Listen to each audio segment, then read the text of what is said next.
Bom dia, professor. Bom dia a todos que estiverem assistindo a esse vídeo. Nós somos o grupo 151 do TIBD, né? Primeira parte do trabalho final. E nós iremos apresentar agora um pouquinho a tecnologia do banco de dados em colunas, né? Ou banco de dados colunares, como se diz também. Primeiro eu vou apresentar um pouquinho os integrantes do grupo, né? Nós temos a Ana Luísa e o Henrique, que foram os estudantes que fizeram a pesquisa inicial e desenvolveram, a princípio, essa apresentação aqui também.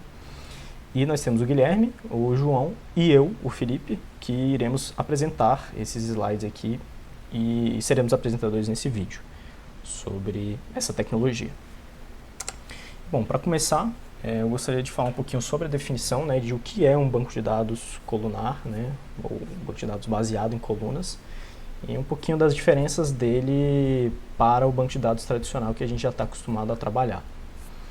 Bom, o banco de dados tradicional, que comumente se vê por aí, ele é baseado em fileiras, né, em linhas, ou então como a gente mais comumente chama, em tuplas, né.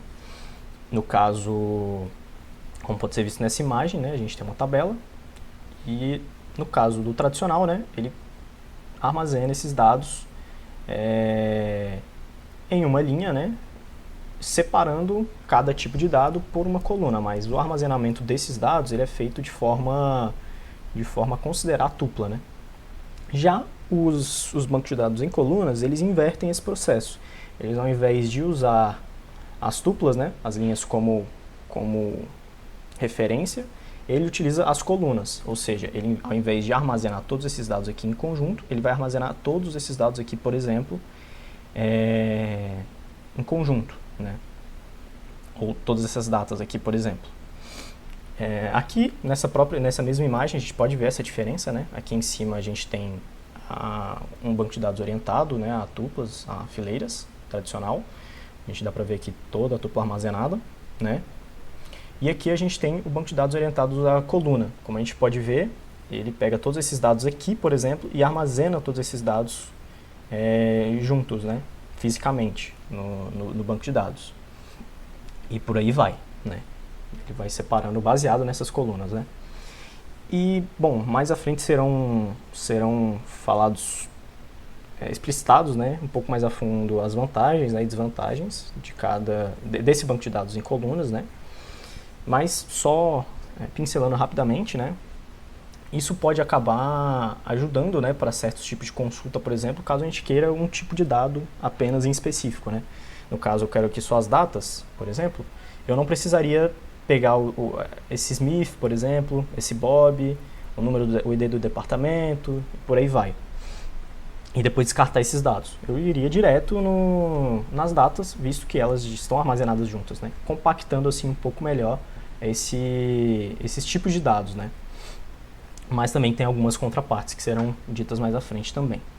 Aqui nós temos mais uma imagem, apenas para mostrar um pouco melhor também essa diferenciação entre os dois tipos de banco de dados. Aqui no caso do C a gente tem um banco de dados mais tradicional, né, orientado a tuplas, em que ele armazena tudo aqui. E no A e no B nós temos dois tipos de banco de dados colunares, né? Só que o A, no caso, ele não tem IDs virtuais, e no B ele tem esses IDs explícitos, né? Esses IDs, no caso, eles servem para meio que manter esse rastreamento, né, de que dados, digamos assim, não pertence, né, mas que dado está relacionado a qual dado, né, já que ele armazena essas informações em colunas separadas. Então a gente tem esses dois tipos aqui também.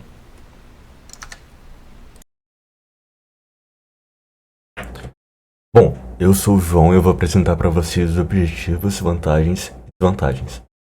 O banco de dados em coluna tem como objetivo atender às necessidades de processamento e análise de grande volume de dados.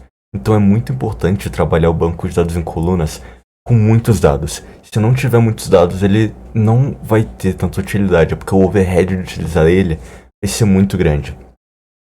Dando uma contextualizada rapidinha, as operações de busca são bastante caras nesses cenários. Dessa forma, é necessário que os dados relacionados sejam armazenados de forma que minimizem o número de buscas. E o banco de dados em coluna faz exatamente isso. Quando a gente quiser fazer um select, ele só vai puxar para a memória as colunas que a gente realmente está trabalhando. Diferente do banco de dados relacional, que vai todos os atributos da tabela no select, no banco de dados em coluna, ele só vai puxar as colunas que a gente quer trabalhar. E isso é uma otimização bem grande.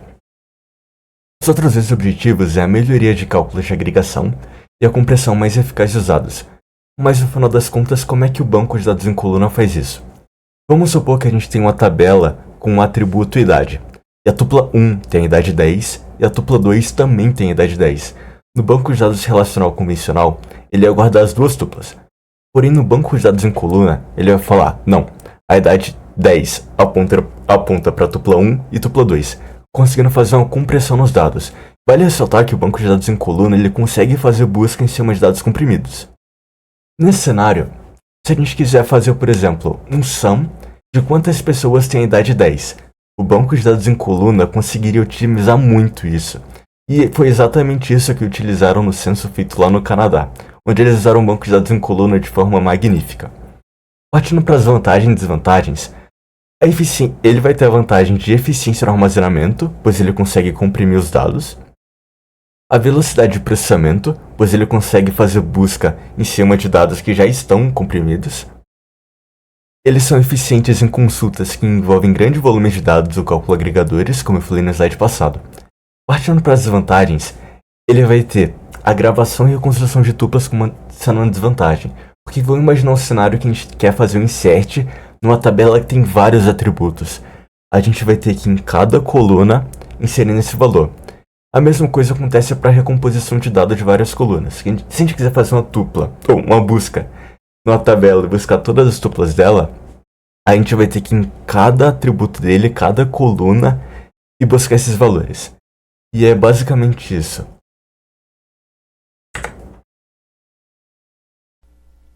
Olá, eu sou o Guilherme e eu vou falar um pouco sobre uma história de sucesso de banco de dados em colunas.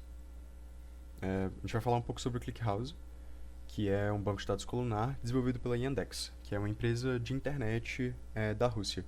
Ela é conhecida pelos serviços de busca, mapas, música. Ela é como um Google da Rússia. Esse banco de dados surgiu em 2008, fazia parte de um subprojeto do Yandex.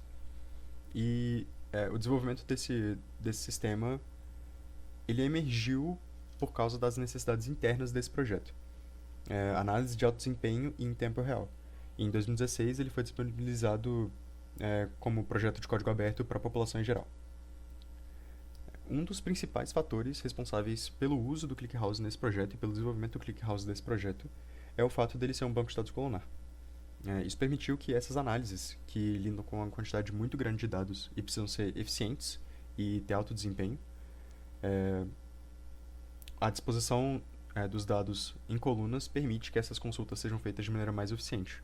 E é uma vantagem do banco de dados colunar quando comparado a outros tipos de bancos de dados, como um relacional tradicional. Vou falar um pouco sobre o desempenho de bancos de dados em colunas. A gente trouxe aqui um estudo que comparou 5 tipos diferentes de bancos de dados, sendo 2 deles SQL, o MySQL na versão 8.1 e o Postgres na versão 9.6.2, e 3 deles NoSQL. O Cassandra, que é colunar, na versão 3.1, o MongoDB, que é colunar, na versão 11.29.3, e o MongoDB, que é um banco de dados documental, na versão 3.6.5. Esses testes foram realizados num banco de dados que tem, numa tabela que tem 125 milhões de registros, e são 4 testes diferentes, cada um deles com uma quantidade diferente de registros que estão sendo buscados. São os 4 testes aí, de 1, 10, 25 e 50 milhões. E para cada um desses testes são 3 consultas. Uma é uma consulta de chave-valor, que é um select que busca um item específico. A segunda é uma consulta que deve retornar mais ou menos 30% do total de dados. E a terceira é uma consulta de agregação, que é uma função sum que calcula as vendas totais. Aqui nós temos os primeiros resultados do primeiro e do segundo cenário. A gente pode perceber que na consulta 1, que é aquela de chave-valor, o Postgres, ele, quando tem uma quantidade baixa de dados, ele é mais eficiente que os bancos de dados colunares. O Postgres não é. Mas na consulta 2 e consulta 3, que elas não são de chave-valor, os bancos de dados colunares se saem melhor do que os bancos de dados relacionais. E o mesmo comportamento é apresentado no segundo cenário, que tem 10 milhões de registros. O MySQL é muito eficiente em buscar um chave-valor, que é a consulta 1, mas é menos eficiente que os bancos de dados colunares na consulta 2 e consulta 3, que são consultas que podem atingir o ponto forte dos bancos de dados colunares. Aqui a gente tem o desempenho do terceiro e do quarto teste. Eles seguem mais ou menos a mesma estrutura do primeiro, onde o MySQL é mais rápido do que o Cassandra e o MongoDB para consultas de chave-valor, mas é consideravelmente menos eficiente em consultas de agregação e uma filtragem de uma grande quantidade de dados numa call slowware. Bom, os resultados, eles permitem a gente entender que existe uma relação diretamente proporcional entre o volume de dados e o tempo de execução quando se trata de bancos de dados relacionais. Mas para os bancos de dados colunares, um aumento no volume de dados não tem um impacto tão grande nos tempos de resposta. Na segunda e na terceira consulta, os bancos de dados colunares têm eficiência até 1.900 vezes melhor do que os bancos de dados relacionais, mas na primeira consulta não notamos grandes diferenças entre os bancos. E além disso, além da forma de armazenamento mais eficiente, os bancos de dados colunares apresentam um desempenho superior, já que eles usam memória altamente volátil para o armazenamento e recuperação dos dados. Isso permite que o tempo de execução seja menor. Então era isso, muito obrigado por assistir e até mais.